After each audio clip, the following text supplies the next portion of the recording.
Hi everyone, welcome back to another video from me. This is the final one in the Specimen 2023 exam, and this is spreadsheets. Just to remind you, obviously if you find the video helpful, like the video, please subscribe to my channel as well so I can build a community on here. That's what I really want to do. I've got lots of content that I've got planned for the channel. So my book is available on Amazon for those of you that are looking for something to help you prepare for the theory exams. I've already discussed it before. The other thing is I'd like to do a YouTube live with a Q&A on the theory exam. So any issues you have, any questions you have, any particularly difficult questions that you want me to go over, it would be great if we could get together and discuss that. So let me know in the comments if you are interested in doing something like that, and I will then make it happen. Yeah, that's it.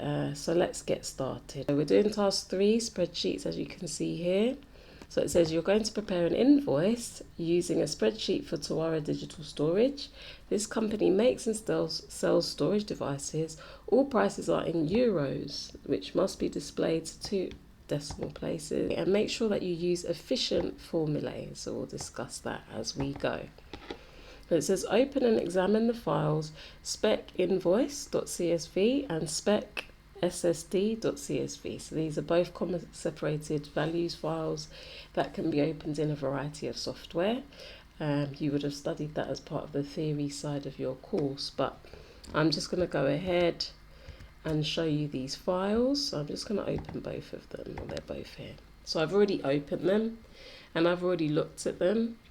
But what I'm going to do, what I find useful, is if I view arrange all vertically, that's how I like to. So then I've got them both side by side. So straight away I can tell that this file spec invoice is my invoice, and spec SSD looks like it is going to be a lookup table, a vertical one as well. So that's something that should jump out at you straight away when you look at these files. So let's go back and see specifically what they want us to do. So we've examined the file. It says save specinvoice.csv as a spreadsheet with the file name invoice underscore followed by your center number, candidate number as well. And then we've got to merge cells A1 to F1. Save as, and we're saving it in our source files folder.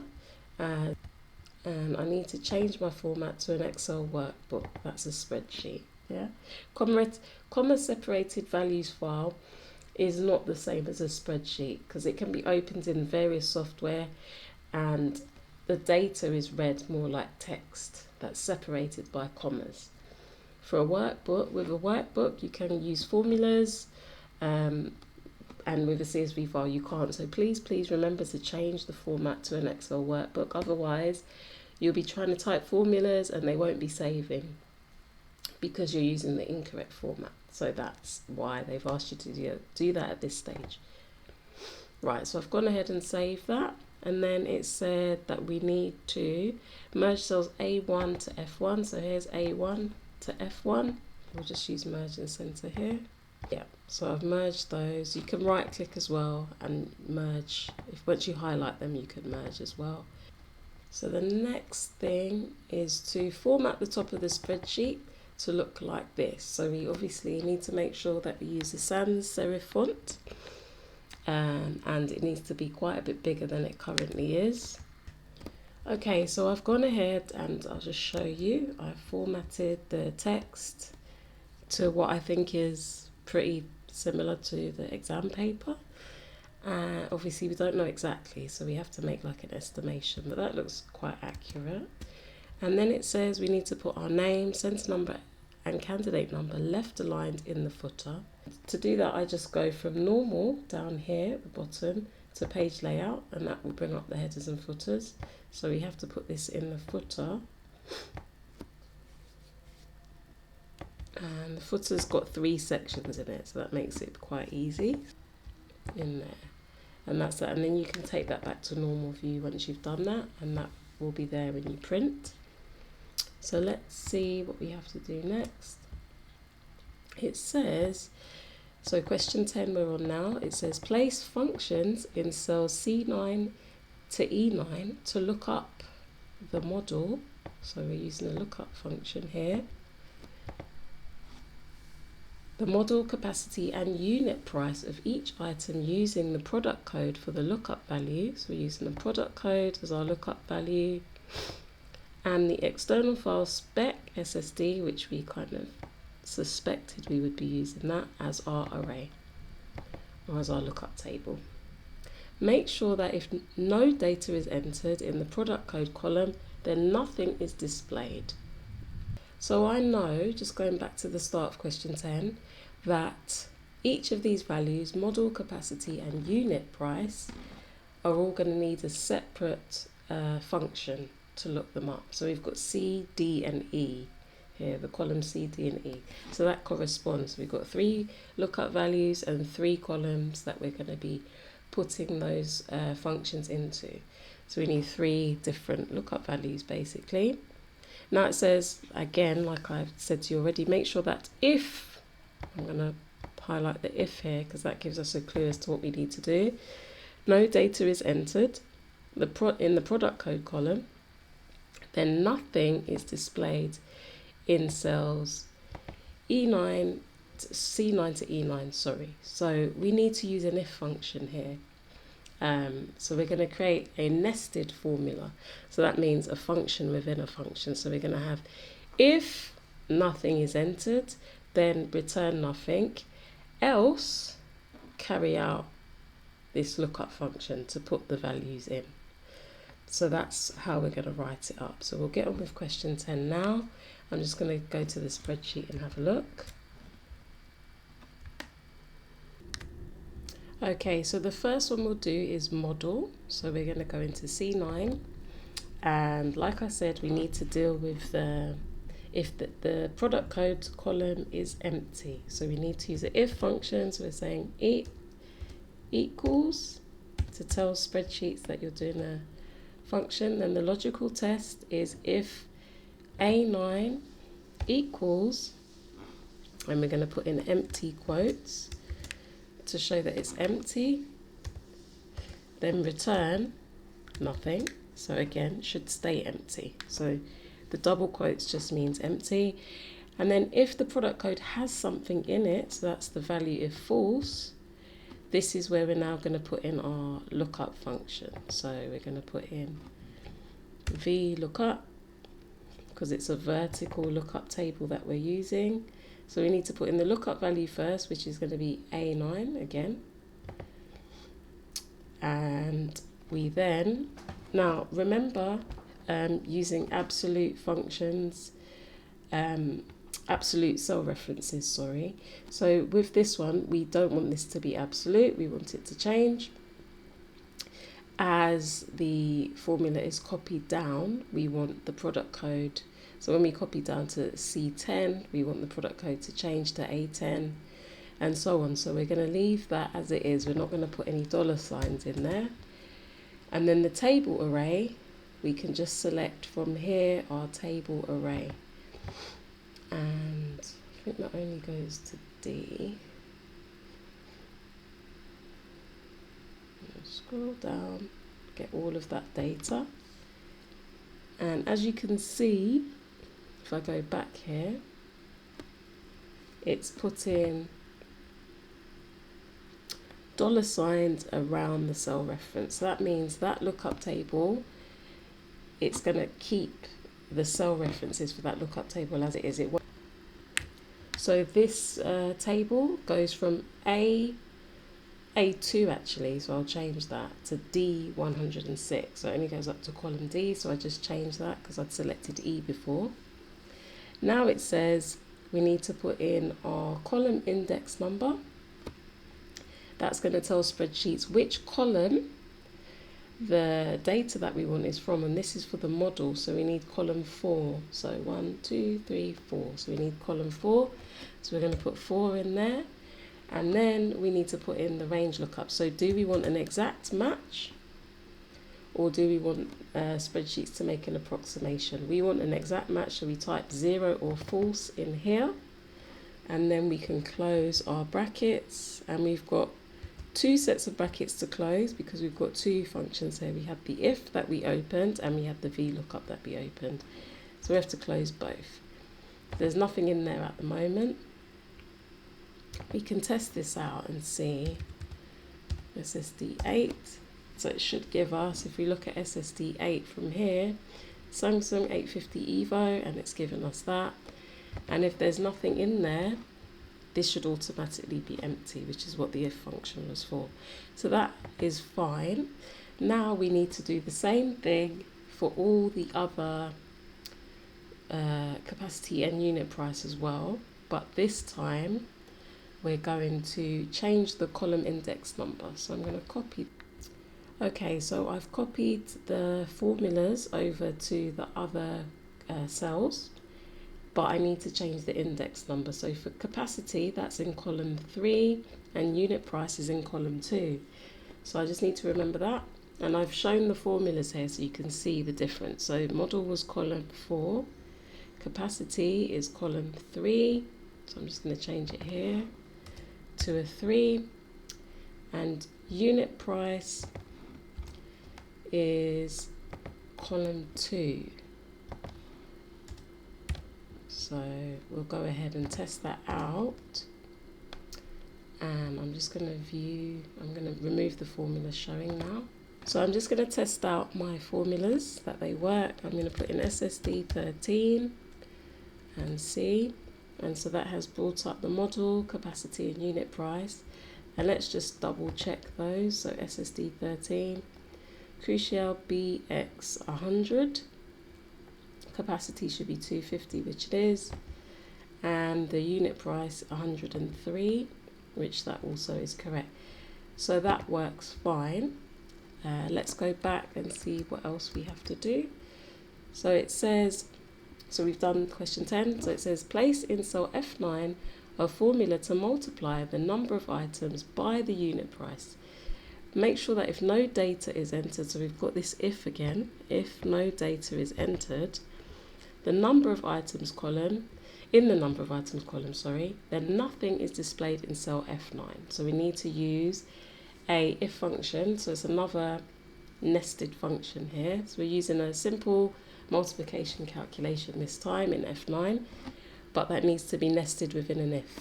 So let's go back here, and we need to go into F9, which is here, and I just need to remember the calculation. Number of items by the unit price. Okay, so we need to put in equals if,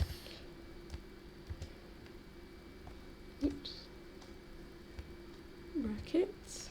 So our test is if number of items this time is equal to nothing, then return nothing, or else calculate number of items, so B9 multiplied by, and that's the asterisk on your keyboard, by, was it unit price? Oh dear, let's have a quick look. Yes, unit price, so by E9, and we want our formulas, our cell references, to change as the formula is copied down.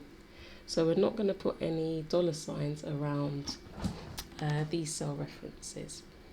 Okay, so let's just go ahead and test out that formula. So in number of items, I'm going to put in a number, I don't know, let's put 10 in so it's easy to check. And that's been multiplied by the unit price, which is 103, so it gives us that value there. Obviously, if this is empty, then the price cell or column should be empty also. So that's fine. Then it says replicate the formulas entered in steps 10 and 11 for rows 10 to 19. So we'll do that, and then we'll get on with question 13. So formulas, so we'll move these down. So these are the ones, so 10 to 19, so just to here, and this is the same, and this one. What I'm doing is just moving my cursor till it becomes a black cross in the bottom right hand corner, and then just drag down. That's the easiest way I find to copy my formulas down, and then you can check that they're there. If you look up in the formula bar, you can see the formulas are there. Obviously it's difficult to see now, but we will show formulas later on so you can see. And then it says place in cell F21 a function to calculate the total of the price column. So that's going to be the sum function we'll use for total, is the sum function. It says apply appropriate formatting to the cells in rows 9 to 21. So we'll check what that could mean, but I assume it means we need to set to euros to 2 decimal places, as we were told at the beginning up here. So I think that's what we need to do there. So in cell F20, F21, let's double check again. Yeah, F21. So we want to put in equals sum, and that's going to be this is the total of the price column, and then we need to apply appropriate formatting to all the cells in rows 9 to 21. So we've got to put in appropriate formatting for capacity is not a price, so we don't need to do anything there, but we need to put in for those prices that will be there, we need to format those to currency, but we want to set that specifically to euros, and that should be 2 decimal places, which it is. And then I'm just going to use the format painter up here just to copy that formatting into that cell as well. So the format painter can be quite handy. And make sure now when you're printing formulas, which we will do in a minute, I always find it useful to keep the lookup table file open so that the formula doesn't add the path of that file to it, because that can make your formula very, very long if the path is added. So I like to keep it open so it's nice and short, that path. So that's just a tip there. Let's just go back and see what they want us to do next. So it says print your spreadsheet showing the formulae. Make sure it's in landscape orientation, the row and column headings are displayed, grid lines are displayed, and the contents of all cells are fully visible. Okay. So let's make this landscape to start with. So we go into page layout. And you can see the dotted line there that denotes the end of the page has moved over. Don't worry that it's not quite fitting yet, because we will sort that out after. I'm going to remove that value from there. I'm going to go to formulas, and I'm going to go to show formulas, so you can see all the formulas are there. I'll just make these ones smaller, and then as you can see there's no path been added to these yet. We've got all our formulas there. You want to make sure that all of these columns are opened appropriately, so some might be wider than they need to. If you just go in between the letters and double click, it will open to make sure everything is visible as it should be. Now when it comes to printing, don't worry that it doesn't quite fit. We're going to go into file and we're going to go to print. And as you can see, it's cut off at the moment. So what I like to do, if I go into page setup, and then I'm going to fit it, click fit to 1 page wide by 1 page tall. 1 page wide is what we need. We don't need to worry about the length, just the width.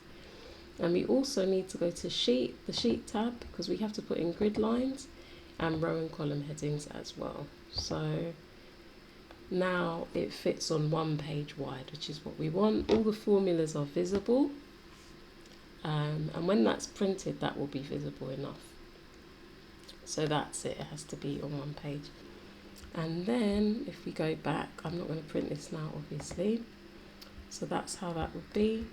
And then let's see, it says enter the address as shown and format it like this. So we need to put in this data here in cells B3 to B6. So I've gone ahead and I've put in the address as was asked for. Now this, I just want to move over so that it's aligned exactly as it is in the question paper, like this. Everything should be left aligned. Then it says enter these product codes and number of items into the invoice. So SSD 18, 1 item, SSD 34, 10 items. So SSD 18, 1 item, SSD 34, 10 items. Okay. And then it says print your spreadsheet, save your spreadsheet, sorry. Print the entire spreadsheet showing the values. Make sure the printout fits on a single page, contents of all cells are fully visible, grid lines are not displayed, and row and column headings are not displayed. So it needs to fit on a single page and everything should be visible. We'll remove the grid lines and row and column headings. So again, if I go to File and Print, and just to note as well, here's my details at the bottom as we added from the beginning. So we need to remove the grid lines. I'm going to go into Page Setup, Sheet, and grid lines and row and column headings can be removed. So it should look like this. And I'm just having a quick check over it just to make sure everything is in there as it's supposed to be. Yeah, that looks fine. So that's that. Let's go back to the question paper. Yeah, so that's the last bit of the exam, and then it will ask you to print your evidence document at the very end. So you will have evidence from your web page, from the previous part of the exam, that will have your data in there, your information in there. So you'll print your evidence document. And I need to save my spreadsheet as well. So always make sure you save. And that's it. That's the end of this exam, this specimen exam. I hope you found it useful. Good luck with your exams. As always, if you have any questions, do let me know. If there's any past papers that you would like me to go through, even the theory ones as well, because I'm quite interested in doing some theory stuff too. So do let me know in the comments, or you can send me a message on Instagram. My Instagram is Miss Tech Teacher, so you can send me a message there as well. But yeah, that's it for now, and then I will get on with creating some more videos on the most recent exams. So I'll kind of work backwards, but again, like I said, if there's anything that you want me to cover particularly, let me know and I will do that. I'll see you in the next video. Good luck. Bye.